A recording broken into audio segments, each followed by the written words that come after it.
Hi everyone, Marianna Swallow here with my third tip around practicing your presentations. Now this is where it gets a little old school, so go with me please.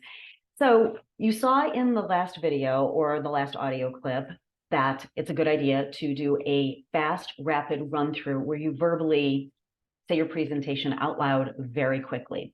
I also recommend that when you're doing that, have your slide miniatures printed out from your PowerPoint file. If you're using a Microsoft Word document, instead print out something that accompanies your presentation. And I'm going to show you how you get this type of printout with your slide miniatures. So I'm going to share my screen here.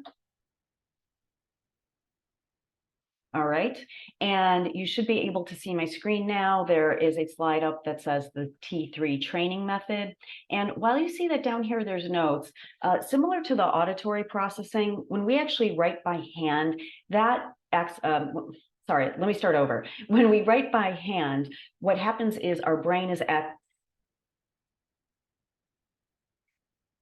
even though there's a notes area down here in your PowerPoint, typing notes into your PowerPoint will be very different and will stick with you differently than handwriting here on your slide miniatures. So I do recommend making a printout and then writing out any notes of any changes you want to make or what you noticed during your presentation practice.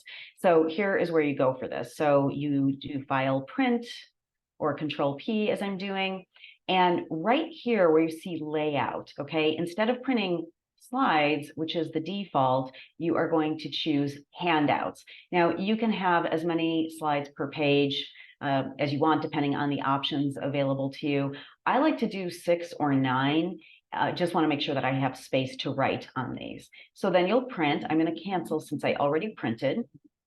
And then I'm going to pause my share, come back to my screen here. So then I will have this with me when I do my verbal run through and when I catch something. So for instance, when I did the about me, I want to make sure that I mention that I'm a professor at Loyola in Chicago because I'm speaking to a college group. So I'll make notes here. And then when I go back for my second practice, I will either have this to reference or I might make notes to myself in PowerPoint. And then I do a second run and make sure I've incorporated the changes that I want.